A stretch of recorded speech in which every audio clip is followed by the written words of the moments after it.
ओम अज्ञानतिमिरान्धस्य ज्ञानञ्जनशलाकया चक्षुरुन्मिलितं येन तस्मै श्रीगुरुवे नमः। श्रीचैतन्यमनोभीष्टं स्थापितं येन भूतले स्वयं रूपकदा मह्यं ददाति स्वपदान्तिकं वन्देऽहं श्रीगुरु श्रीयुतपदकमलं श्रीगुरून् वैष्णवाचं श्रीरूपं साग्रजातं सगण रघुनाथान्वितं तं सजीवं साद्वैतं सावधूतं परिजनसहितं कृष्णचैतन्यदेवं श्री राधा कृष्ण पादान सागण ललिता श्री विशाखानवृताश्च नारायण नित्यानंदम नमस्तुभ्यं प्रेमानंद प्रदायते कलवकलमस्य नाशाय जानवीपते नमः। नमो महावदन्याय कृष्ण प्रेम प्रदायते कृष्णाय कृष्ण चैतन्य नामिने गुरुधर्म पंचतत्वात्मकं कृष्णं भक्तरूप स्वरूपकं भक्तावतारं भक्ताख्यं नमामि भक्ति सत्यकं। हे कृष्ण करुणा सिंधु दीनबंधु जगतपते गोपेश गोपिका कांत राधा कांत नमस्तुते तप्त कांचन गौरांगे श्री राधे वृंदावनेश्वरी विस्भानुसुते देवी प्रणमामि हरिप्रिये। वाञ्छाकल्पतरुभ्यश्च कृपा सिन्धुभ्यो च पतितानां पावनेभ्यो वैष्णवेभ्यो नमो नमः। जय श्री कृष्ण चैतन्य प्रभु नित्यानंद श्री अद्वैत गदाधर श्रीवासादि श्री गौर भक्तवृंद। हरे कृष्ण कृष्ण कृष्ण हरे हरे, हरे राम राम राम हरे हरे। इसमें आज हम लोग को भगवत गीता अध्याय 13 प्रकृति पुरुष तथा चेतना और श्लोक संख्या 31 नंबर पढ़ना है। बता रहे हैं यदा भूत पृथक भावम मेकस्थ मनुपश्यति तत एव च विस्तारम ब्रह्म संपद्यते तदा। जब विवेकवान व्यक्ति विभिन्न भौतिक शरीरों के कारण विभिन्न स्वरूपों को देखना बंद कर देता है और यह देखता है कि किस प्रकार से जीव सर्वत्र फैले हुए हैं, तब वो ब्रह्म बोध को प्राप्त होता है। क्या बता रहे हैं? जब विवेकवान व्यक्ति विभिन्न भौतिक शरीरों के कारण विभिन्न स्वरूपों को देखना बंद कर देता है। विभिन्न भौतिक स्वरूप विभिन्न स्वरूप धारण करते हैं, ठीक है ना। जितने प्रकार के भौतिक शरीर हैं उतने प्रकार का उसका स्वरूप है। और यह जब देखना बंद कर देता है कि किस प्रकार से जीव सर्वत्र फैले हुए हैं, तब वो ब्रह्म बोध को प्राप्त होता है। जब व्यक्ति की दृष्टि आध्यात्मिक हो जाती है तो क्या होता है, पूरी सृष्टि में आत्मा ही नजर आती है कि हर एक आत्माएं भगवान की दिव्य सेवा में कैसे लगे, कैसे भगवान अपनी दिव्य सेवा में सब जीवात्माओं को लगा रखे। अब उसके उसकी फेस को नहीं पहचानता है कि ये तो व्यक्ति हिंदू है, मुसलमान है, सिख है, ईसाई है, ब्राह्मण है, क्षत्रिय है, वैश्य है, शूद्र है। वो आत्मा के स्तर पर सबको देखता है। ये दृष्टि की पवित्रता जब होगी तो हमारे अंदर ये दिव्य क्वालिटी आ जाएगी। वही यहाँ पर बता रहे हैं कि जब विवेकवान व्यक्ति विभिन्न भौतिक शरीरों के कारण विभिन्न स्वरूपों को देखना बंद कर देता है।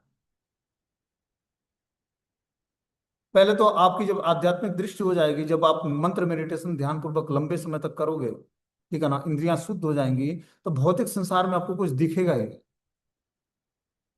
दिखने का मतलब है कि क्या घटनाएं हो रही हैं। देखो, देखने का मतलब है ना कि जब हमारी ज्ञान इंद्रियां एब्जॉर्ब करती हैं किसी चीज को, जैसे जीवा से हम स्वाद लेते हैं, तो जीवा के टच में नमकीन या खट्टा या लवण युक्त जो भी वस्तु है आती है, तो तुरंत इंफॉर्मेशन किसको देती है? मन को। और मन बुद्धि को इंफॉर्मेशन देता है, तब हमें स्वाद की अनुभूति होती है।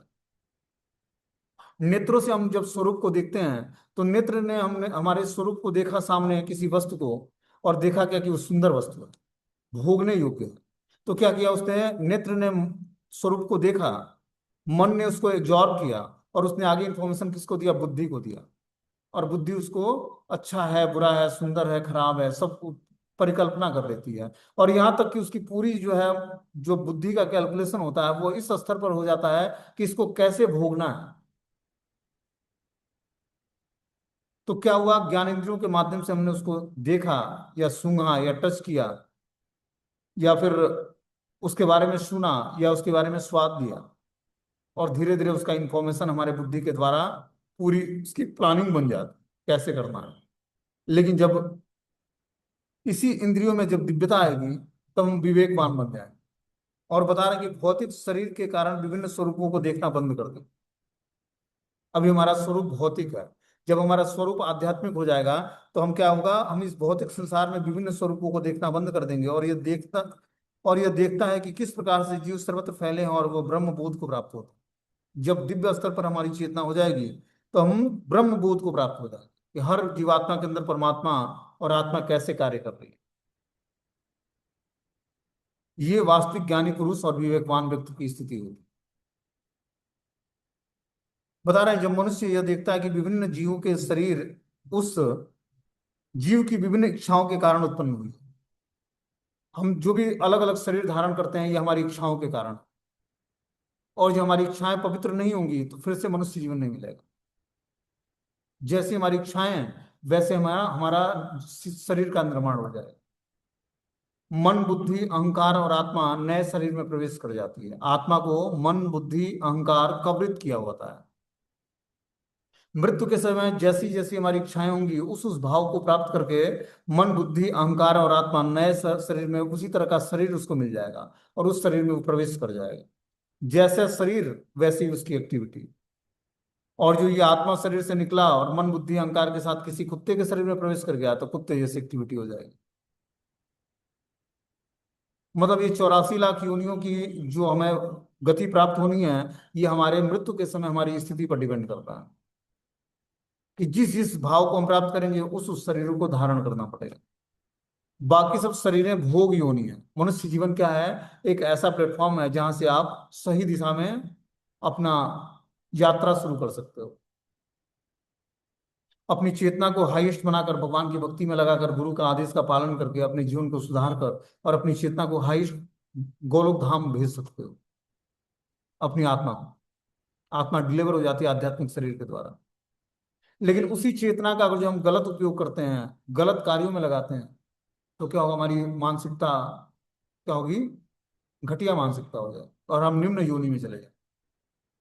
मनुष्य जीवन में, मनुष्य जीवन लेने के बाद भी व्यक्ति जो है, दो पाद पशु के समान है, दो पैरों जैसे पशु के समान। उसकी एक्टिविटी क्या है? तामसिक है। अब क्या किया उसने? देखो, गलत कार्य करने में कितना उसको स्ट्रगल करना पड़ता है। मेहनत करके व्यक्ति धन कमाता है, पैसे इकट्ठा करता है, फिर लाइन लगाता है क्या करने के लिए? शराब खरीदने के लिए। शराब को पीता है, उसके बाद कहीं कहीं गंदे नाली में गिर जाता है। कितना स्ट्रगल है, कितना संघर्ष है गलत जीवन जीने के लिए। सात्विक जीवन जीने के लिए कितना आसान है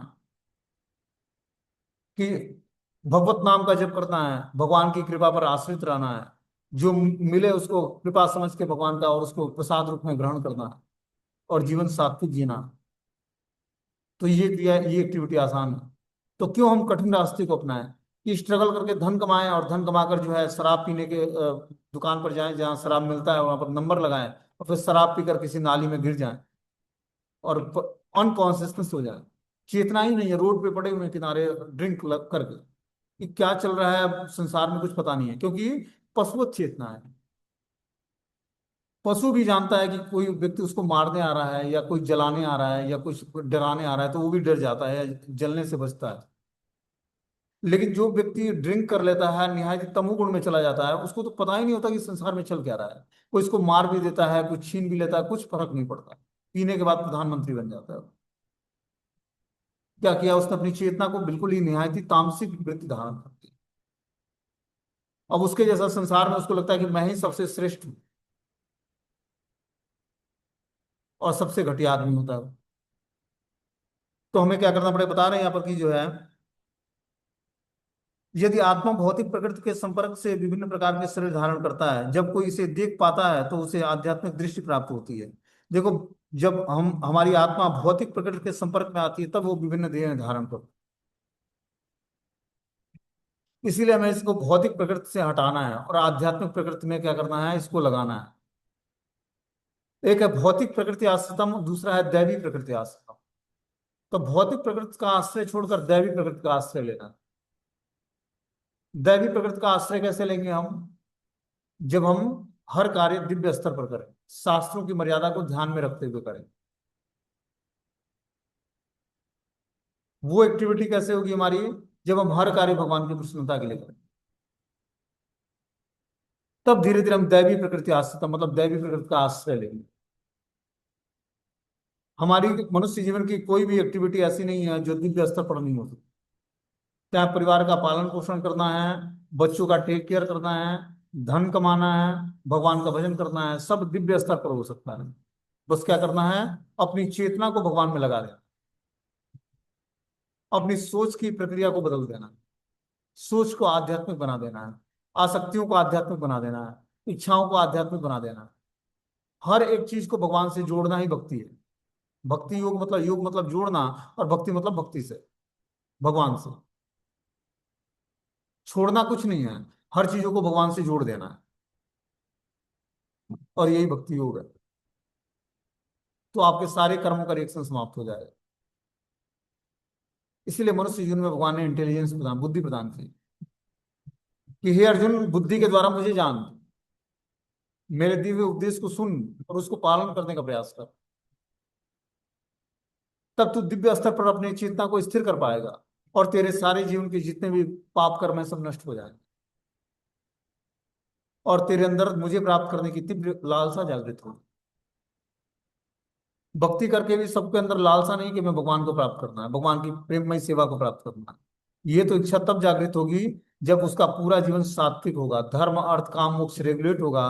तब उसके अंदर पंचम पुरुषार्थ भक्ति करने की इच्छा जागृत होगी, भगवान के धाम जाने की इच्छा होगी, भगवान को जानने की इच्छा जागृत होगी। भक्ति करने का पहला स्टेज क्या है कि उसका धर्म अर्थ काम, ये तीन चीजें रेगुलेट होंगी उसकी। वो अपने धर्म में स्थिर होगा, उसकी कामनाएं पवित्र होंगी, उसका धन का स्रोत पवित्र हो जाएगा। तब उसका मोक्ष का मार्ग खुलेगा, तब वो मुक्ति के पाथ पर चलेगा, पाप कर्मों से निवृत्त होगा। उसके बाद वो कहीं भक्ति प्राप्त करेगा। भक्ति इतनी आसानी से प्राप्त नहीं होती है। जो भगवत नाम का जप है, गुरु का आश्रय लेते हैं, तो गुरु चरणों से क्या होता है, आश्रय लेने से हमारा धर्म अर्थ काम और मोक्ष, चारों चीजें पवित्र हो जाती हैं, रेगुलेट हो जाती हैं। ये है गुरु चरणों की महिमा।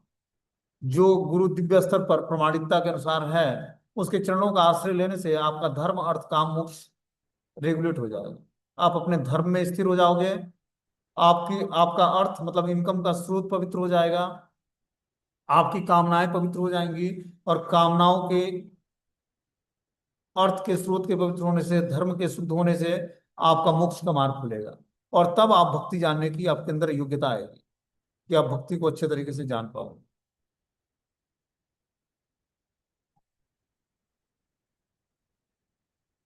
बता रहे हैं कि अनादित्वम निर्गुणत्वम परमात्मम अव्ययम शरीरस्थो अपि कौन्तेय न करोति न लिप्यते। शाश्वत दृष्टि संपन्न लोग यह देख सकते हैं कि अविनाशी आत्म दिव्य शाश्वत तथा गुणों से अतीत है। हे अर्जुन, भौतिक शरीर के साथ संपर्क होते हुए भी आत्मा न तो कुछ करता है और न लिप्त होता है। क्या बता रहे हैं कि शाश्वत दृष्टिकोण संपन्न लोग यह देख सकते हैं कि अविनाशी आत्मा दिव्य शाश्वत और गुणों से अतीत है। कि जो अविनाशी, अविनाशी आत्मा मतलब आत्मा का कभी विनाश नहीं होता। ठीक है ना। शरीर का विनाश होता है, आत्मा एक शरीर से निकलती है और दूसरे शरीर में प्रवेश कर जाती है। बता रहे हैं शाश्वत दृष्टि संपन्न, जिसकी दृष्टि शाश्वत है, पवित्र है, वह ये देख पाता है कि अविनाशी आत्मा दिव्य शाश्वत और गुणों से अतीत है। जो आत्मा है वो अविनाशी है, उसका विनाश नहीं होता, वो शाश्वत है, परमानेंट है, और गुणों से अतीत है, तीनों गुणों से ऊपर है। हे अर्जुन, भौतिक शरीर के साथ संपर्क होते हुए भी आत्मा न तो कुछ करता है न लिप्त होता है। भौतिक गुणों के संपर्क में आने के बाद भी आत्मा कुछ करता नहीं, आत्मा के द्वारा कुछ करना नहीं होता। आत्मा पूर्ण रूपेण क्या है, परमात्मा के निर्देश में क्या करता है, बस आगे निर्देश आगे प्रस्तुत करता है, मन और बुद्धि को एक्टिव करने के लिए, कार्य करने के लिए। लेकिन आत्मा कुछ नहीं करता। आत्मा बस इस शरीर को क्या करता है, चेतना प्रदान करता है, कॉन्सियसनेस प्रदान करता है, और आत्मा का कोई कार्य नहीं। वही बता रहे हैं कि जो है, भौतिक शरीर के साथ संपर्क होते हुए भी आत्मा न तो कुछ करता है न लिप्त होता है। वो न तो कुछ करता है न किसी वस्तु से लिप्त होता है। ऐसा प्रतीत होता है कि जीव उत्पन्न होता है क्योंकि भौतिक शरीर का जन्म होता है, लेकिन वास्तव में जीव शाश्वत है, वो उत्पन्न नहीं होता। शरीर में स्थिर रहकर भी वह दिव्य तथा शाश्वत रहता है। तो आत्मा की स्थिति क्या है कि जीव उत्पन्न होता है क्योंकि भौतिक शरीर का जन्म होता है, लेकिन वास्तव में जीव शाश्वत है, वह उत्पन्न नहीं होता, और शरीर में स्थिर रहकर भी वह दिव्य तथा शाश्वत रहता है। इस प्रकार वह विनष्ट नहीं किया जा सकता। वो स्वभाव से आनंदमय है और किसी भौतिक कार्य में प्रवृत्त नहीं होता। जो जीवात्मा है, जीवात्मा मतलब आत्मा, वो भौतिक कार्य में प्रवृत्त नहीं होता है। अतएव भौतिक शरीरों के साथ उसका संपर्क होने से जो कार्य संपन्न होता है, वह उसे लिप्त नहीं होता है। कि भौतिक शरीरों के साथ उसका संपर्क होता है, आत्मा जो है भौतिक शरीर में प्रवेश करता है, लेकिन जो कार्य संपन्न होता है उससे वो लिप्त नहीं होता है आत्मा। यही आत्मा की महानता है, क्योंकि भगवान का अंश है। मन बुद्धि लिप्त हो जाता है लेकिन आत्मा लिप्त नहीं होता है, लेकिन आत्मा प्रभावित होता है इससे। मन बुद्धि के लिप्त होने से, भौतिक संसर्ग के, वो आत्मा प्रभावित होता है उससे, लेकिन आत्मा लिप्त नहीं होता है, क्योंकि वो दिव्य अवस्था में भगवान का अंश है। बता रहे हैं ऐसा प्रतीत होता है कि जीव उत्पन्न होता है क्योंकि भौतिक शरीर का जन्म होता है, लेकिन वास्तव में जीव शाश्वत है, वो उत्पन्न नहीं होता, और शरीर में स्थिर रहकर भी वह दिव्य तथा शाश्वत रहता है। इस प्रकार वह विनष्ट नहीं किया जा सकता, वह स्वभाव से आनंदमय है। वह किसी भौतिक कार्य में प्रवृत्त नहीं होता। अतः भौतिक शरीर के साथ उसका संपर्क होने से जो कार्य संपन्न होता है वे उसे लिप्त नहीं हो कर पाते। क्या बता रहे हैं कि ऐसा प्रतीत होता है कि जीव उत्पन्न होता है क्योंकि भौतिक शरीर का जन्म होता है, लेकिन वास्तव में जीव शाश्वत है। जीव का ना तो जन्म होता है ना मृत्यु होती है। वह उत्पन्न नहीं होता और शरीर में स्थिर रहकर भी वह दिव्य और शाश्वत रहता है। आत्मा की स्थिति क्या है कि वो दिव्य अवस्था में होती है। वो शरीर में प्रवेश करती है तब भी दिव्य होती है, और शरीर से बाहर निकलती है तब भी दिव्य अवस्था, क्योंकि वो भगवान का अंश मात्र है। इस कारण से वो दिव्य है। इस प्रकार वह विनष्ट नहीं किया जा सकता, वह स्वभाव से आनंदमय है। आत्मा का वास्तविक स्वरूप क्या है कि वह आनंदमय है, क्योंकि परमात्मा के निर्देश का पालन करती है। इस कारण से वो क्या है, भगवान का अंश होने के कारण और परमात्मा के निर्देशित होने के कारण आत्मा आनंद में होती है। लेकिन मन बुद्धि के दूषित होने के कारण हमारी चेतना जो है पवित्र नहीं होती है, और हम दुखी होते हैं, क्योंकि मन और बुद्धि पवित्र नहीं। आत्मा तो पवित्र है, लेकिन मन बुद्धि पवित्र न होने के कारण हम खुश नहीं रह पाते। बोलते हैं वह किसी भौतिक कार्य में प्रवृत्त नहीं होता, अतएव भौतिक शरीर के साथ उसका संपर्क होने पर जो कार्य संपन्न होता है वह उससे लिप्त नहीं कर पाता। तो भौतिक कार्य संपन्न तो करता है और उसके संपर्क में भी होता है, लेकिन उससे लिप्त नहीं होता आत्मा। यही आत्मा की महानता है, क्योंकि वो भगवान का अंश है। आगे बता रहे हैं कि यथा सर्वगतम सौक्ष्यम दा आकाशम नोपलिप्यते सर्वत्र व स्थितो देहे तथात्मा नोपलिप्यते। यद्यपि आकाश सर्वव्यापी है किंतु अपनी सूक्ष्म प्रकृति के कारण किसी वस्तु से लिप्त नहीं होता, इसी तरह ब्रह्म दृष्टि में स्थिर आत्मा शरीर में स्थिर रहते हुए भी शरीर से लिप्त नहीं होता। क्या बता रहे हैं कि यद्यपि आकाश सर्वव्यापी है, आकाश हर जगह उपस्थित है, किंतु अपनी सूक्ष्म प्रकृति के कारण किसी वस्तु से लिप्त नहीं होता। लेकिन उसकी प्रकृति क्या है, सूक्ष्म है, इसी कारण वह किसी वस्तु से लिप्त नहीं होता। इसी तरह ब्रह्म दृष्टि में स्थिर आत्मा शरीर में स्थित रहते हुए भी शरीर से लिप्त नहीं होता। जिसने ब्रह्म दृष्टि प्राप्त कर ली है वो शरीर में स्थित आत्मा को देखता तो है, लेकिन शरीर से लिप्त नहीं होता, क्योंकि वो सबको आत्मा के स्तर पर देखता है। जैसे ही हम हमारी दृष्टि में ब्रह्म दृष्टि स्थिर हो जाएगी, मतलब हमारी दृष्टि आध्यात्मिक हो जाएगी, ब्रह्म दृष्टि हो जाएगी, वैसे ही हम आत्मा के स्तर पर सबका दर्शन करने लगे कि हर एक जीवात्मा जो है भगवान का अंश कैसे है। और फिर हमें किसी भी जीवात्मा से ईर्ष्या द्वेष नहीं होगा। ये दिव्य दृष्टि तभी प्राप्त होगी जब हम अपनी इंद्रियों को दिव्य कार्य में लगाएंगे, भगवान की दिव्यता से भक्ति करेंगे। बता रहे हैं वायु जल कीचड़ मल तथा अन्य वस्तुओं में प्रवेश करती है, फिर भी वह किसी वस्तु से लिप्त नहीं होती है। वायु क्या करती है, जल कीचड़ मल और अन्य वस्तु में प्रवेश कर जाते हैं, लेकिन वायु उससे लिप्त नहीं होती है। इसी प्रकार जीव विभिन्न प्रकार के शरीरों में स्थिर होकर भी अपनी सूक्ष्म प्रकृति के कारण उनसे पृथक बना रहता है। अतएव इस भौतिक आंखों से हम देख पाना असंभव है कि जीव किस प्रकार एक इस शरीर के संपर्क में है, और शरीर के विनष्ट हो जाने पर वह इससे कैसे विलग हो जाता है। कोई भी विज्ञानी इसे निश्चित नहीं कर पाता। क्या बता रहे हैं कि इस भौतिक आंखों से यह देख पाना असंभव है कि जीव किस प्रकार एक शरीर के संपर्क में है, और शरीर के विनष्ट हो जाने पर वह उससे कैसे विलग हो जाता है। कि पहले एक शरीर व्यक्ति धारण करता है, फिर शरीर जो है विनष्ट होता है, तो फिर वो दूसरे शरीर में कैसे वो चला जाता है। बता रहे हैं यथा प्रकाश यत्यक्यम कृत्यस्यम लोकमिमं रवि क्षेत्र क्षेत्री तथा कृत्य प्रकाशयन्ति भारत। हे भरतपुत्र, जिस प्रकार सूर्य अकेले इस सारे ब्रह्मांड को प्रकाशित करता है, उसी प्रकार शरीर के भीतर स्थित एक आत्मा सारे शरीर को चेतना से प्रकाशित करती है। एक सूर्य क्या करता है, पूरे ब्रह्मांड को रोशनी प्रदान करता है। उसी प्रकार एक आत्मा सारे शरीर को चेतना से प्रकाशित कर देता है। जब शरीर में आत्मा का वास्तविक प्रकाश उत्पन्न होता है तो सारी इंद्रियों में दिव्यता आ जाती है।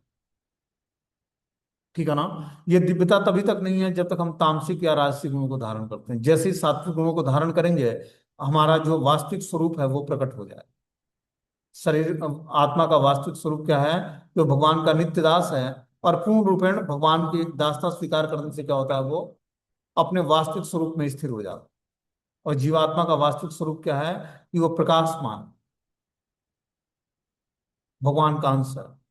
अंश होने के कारण उसके अंदर दिव्य गुण है, दिव्य लक्षण है, उसके स्वभाव में दिव्यता है। इस कारण वो प्रकाशित हो जाता है। बता रहे हैं, चेतना के संबंध में अनेक मत हैं। यहाँ पर भगवत गीता में सूर्य तथा धूप का उदाहरण दिया गया है। जिस प्रकार सूर्य एक स्थान पर स्थित रहकर सारे ब्रह्मांड को अवलोकित करता है, उसी तरह आत्मा रूप सूक्ष्म कण शरीर के हृदय में स्थिर रहकर चेतना द्वारा सारे शरीर को अवलोकित करता है। इस प्रकार चेतना ही आत्मा का प्रमाण है, जिस तरह सूर्य तथा प्रकाश सूर्य की उपस्थिति का प्रमाण है। कि सूर्य उपस्थित होता है तो ऑटोमेटिक क्या होता है? प्रकाश फैल जाता है। उसी तरह आत्मा के शरीर में प्रवेश होने से शरीर में क्या होता है? चेतना फैल जाती है, चेतना का निर्माण होता है। और जो आत्मा शरीर से निकल जाती है तो क्या होता है? व्यक्ति अनकॉन्सियसनेस हो जाता है। लेकिन जब तक शरीर में आत्मा है, तब तक शरीर में सब कुछ एक्टिविटी हो रही है। सोच रहा है, समझ रहा है, खा रहा है, पी रहा है, स्नान कर रहा है, सब कुछ एक्टिविटी कर रहा है। क्या? उसके अंदर चेतना है। चेतना किस कारण से है? आत्मा के कारण। लेकिन शरीर से आत्मा निकलते ही क्या बोलता है व्यक्ति कि शरीर डेड हो गया, तो इसको ले जाओ, क्या करो, इसको जला दो। क्यों? शरीर से आत्मा भगवान का अंश निकल गया। और आत्मा का साइज क्या है? बाल के अग्रभाग के 10,000वें हिस्से के बराबर साइज है आत्मा का। इतना इतना छोटी सी आत्मा इतने बड़े शरीर को एक्टिव किए हुए है। सोचो क्या स्थिति है। भगवान के अंश मात्र से ये पूरा शरीर एक्टिव है। इसके अंदर सोचने, विचारने, क्रिया करने, एक्टिविटी करने, सब चीजों की क्या है? क्षमता आ गई। वो अंश मात्र, जैसे बिजली दिखती नहीं है, लेकिन इंस्ट्रूमेंट लगाते हैं तो उसमें क्या होता है? एक्टिविटी होती है। वो ठंडा करता है, गर्म करता है। किस कारण से? बिजली के कारण। लेकिन विद्युत दिखती नहीं है। उसी प्रकार आत्मा दिखता नहीं है, लेकिन आत्मा शरीर में होने से शरीर पूरा एक्टिव, सोच रहा है, विचार रहा है, कार्य कर रहा है, चल रहा है, फिर रहा है, मुस्कुरा रहा है, हंस रहा है, सारी एक्टिविटी हो रही है। तो आत्मा शरीर में है। लेकिन आत्मा के निकलते ही क्या होता है? ये पंचभूतों से बना हुआ शरीर पंचभूतों में जाकर मिल जाता है। और फिर जो है, आकाश आकाश, जल जल, वायु वायु, पृथ्वी पृथ्वी, अग्नि अग्नि में जाकर समाहित हो जाता है। और फिर आत्मा फिर से एक नया शरीर धारण कर लेता है, और फिर उस तरह की एक्टिविटी होता है जैसे शरीर धारण करता है। आगे बता रहे हैं इसमें कि यथा प्रकाश यत्यकम कृष्यम लोकमिमं रवि क्षेत्र क्षेत्री तथा कृष्य प्रकाशयन्ति भारत। हे भरतपुत्र, जिस प्रकार सूर्य अकेले इस सारे ब्रह्मांड को प्रकाशित करता है, उसी प्रकार शरीर के भीतर स्थिर एक आत्मा सारे शरीर को चेतना से प्रकाशित कर देती है। जिस प्रकार सूर्य क्या करता है? सारे ब्रह्मांड को प्रकाशित करता है, एक ही सूर्य। उसी प्रकार शरीर के भीतर स्थित एक आत्मा सारे शरीर को चेतना से प्रकाशित कर देता है। शरीर के अंदर आत्मा होती है तो शरीर में क्या होता है? चेतना जागृत हो जाती है और प्रकाशित हो जाता है शरीर। जैसे ही शरीर से आत्मा निकलती, क्या? चेहरा धूमिल पड़ जाता है। क्या? जो भगवान का अंश था वो शरीर से बाहर निकल गया। उसी को मृत्यु बोलते हैं। उसी के लिए व्यक्ति शोक करता है। लेकिन वास्तविकता क्या है? व्यक्ति मृत्यु को प्राप्त हुआ मतलब शरीर से आत्मा निकल गई। और फिर वो आत्मा जो है नया नया शरीर धारण करके नई एक्टिविटी करने लगी। इसी को मृत्यु बोलते हैं।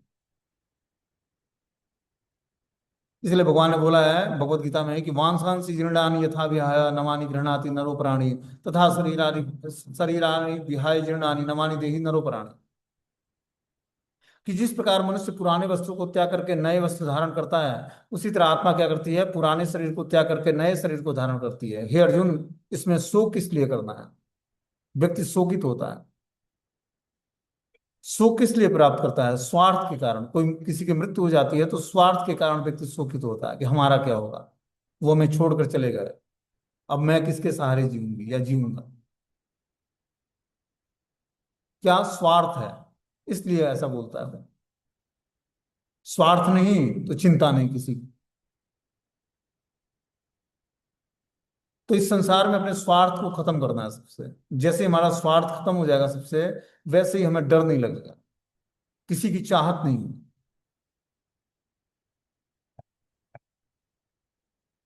बता रहे हैं, चेतना के संबंध में अनेक मत है। यहाँ पर भगवत गीता में सूर्य तथा धूप का उदाहरण दिया गया है। जिस प्रकार सूर्य एक स्थान पर स्थित रहकर सारे ब्रह्मांड को अवलोकित करता है, उसी तरह आत्मा रूप सूक्ष्म कण शरीर के हृदय में स्थित रहकर चेतना द्वारा सारे शरीर को अवलोकित करती है। इस प्रकार चेतना ही आत्मा का प्रमाण है। जिस प्रकार धूप या प्रकाश सूर्य की उपस्थिति का प्रमाण है, जिस तरह शरीर में आत्मा वर्तमान रहती है जो सारे शरीर को चेतना प्रदान करती है, किंतु जो ही शरीर से आत्मा चला जाता है त्यों ही चेतना लुप्त हो जाती है। इसे बुद्धिमान व्यक्ति सुगमता से समझ सकता है। अतएव चेतना पदार्थ के संयोग से नहीं बनती, यह जीव का लक्षण है। जीव की चेतना यद्यपि गुणात्मक रूप से परम चेतना से अभिन्न है, किंतु परम नहीं है, क्योंकि एक शरीर की चेतना दूसरे शरीर से संबंधित नहीं होती। बता रहे हैं कि जो एक शरीर में जो चेतना है वो दूसरे से संबंधित नहीं है। हर हर एक व्यक्ति की अपनी चेतना है, वो आत्मा के निवास करने के कारण ऐसी चेतना जागृत होती है।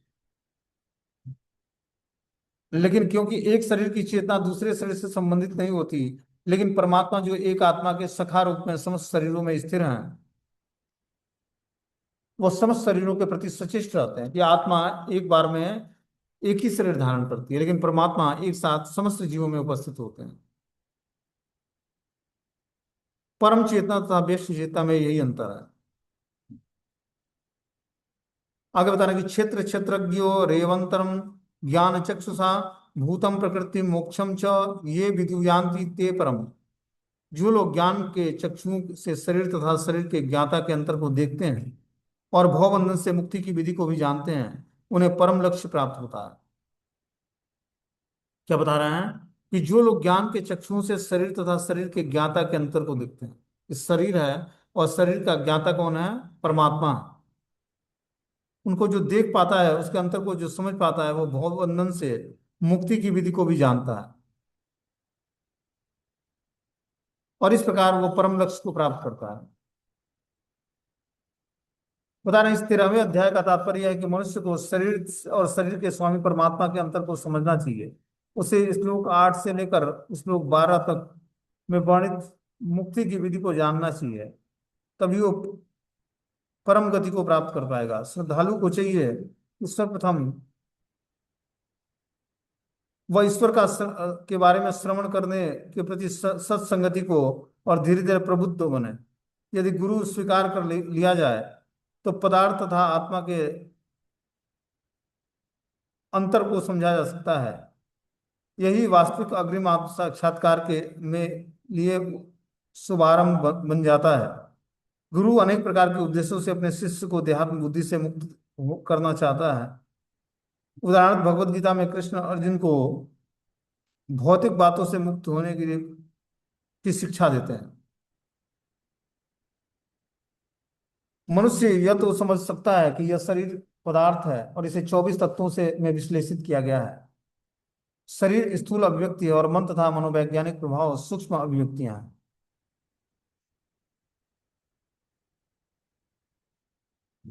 इस प्रकार यह बता रहे हैं कि श्रद्धालु को चाहिए कि सर्वप्रथम वो ईश्वर का श्रवण करने के लिए सत्संगति करे और धीरे धीरे प्रबुद्ध बने। यदि गुरु स्वीकार कर लिया जाए तो पदार्थ तथा आत्मा के अंतर को समझा जा सकता है। और जो पदार्थ और आत्मा के अंतर को समझना है, तो बता रहा है कि 8, तो हमें क्या करना पड़ेगा? प्रबुद्ध बनना पड़ेगा। यदि गुरु स्वीकार कर लिया जाए तो पदार्थ तथा आत्मा के अंतर को समझा जा सकता है, और वही अग्रिम आत्म साक्षात्कार के लिए शुभारंभ बन जाएगा। तो जो हमें आत्म साक्षात्कार करना है तो क्या करना करना पड़ेगा? गुरु के आदेश का पालन करना पड़ेगा, और देहात्म बुद्धि से धीरे धीरे हम मुक्त हो पाएंगे। बोले भगवत गीता में कृष्ण अर्जुन को भौतिक बातों से युक्त होने के लिए शिक्षा देते हैं कि किस तरह तुम भौतिक बातों से मुक्त हो पाओ, तब जाकर तुम्हें आध्यात्मिक बातें अच्छी लगे। जब तक व्यक्ति आध्यात्मिक स्तर पर नहीं होता है, तब तक वो भौतिक लेवल पर जो है भौतिक संबंधों में आसक्त होता है। और इस प्रकार बता रहे हैं कि जो है, जब वो भौतिक जगत आत्मा तथा 24 तत्वों के संयोग से क्रियाशील है, जो संपूर्ण भौतिक जगत की रचना वो आत्मा तथा तत्वों के संयोग से हुआ मानता है, परमात्मा की स्थिति को भी देखता है, वही वैकुंठ लोग जाने का अधिकारी बन पाता है। ये बातें चिंतन तथा साक्षात्कार के लिए मनुष्य को चाहिए कि गुरु की सहायता से इस अध्याय को भली बात समझ सके। तो बता रहे हैं यहाँ पर कि वही वैकुंठ लोक जाने का अधिकारी बन पाता है। ये बातें चिंतक चिंतक तथा साक्षात्कार की है। मनुष्य को चाहिए कि गुरु की सहायता से इस पृथ्वी को भली भांति जानता है। क्या बता रहा है? मनुष्य को चाहिए कि गुरु की सहायता से इस अध्याय को भली बात समझ ले।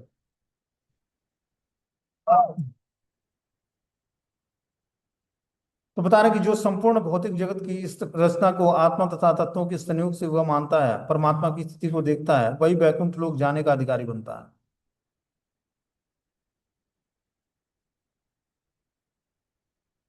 इस प्रकार यह अध्याय प्रकृति, पुरुष और चेतना समाप्त हो जाता है। अगला है प्रकृति के तीन गुण। प्रकृति में तीन गुण हैं, इसको हम लोग कल के क्लास में सुनेंगे। प्रकृति में तीन गुण कौन कौन कौन से हैं और तीनों कैसे कार्य करते हैं। बहुत इंपॉर्टेंट क्लास है कल का।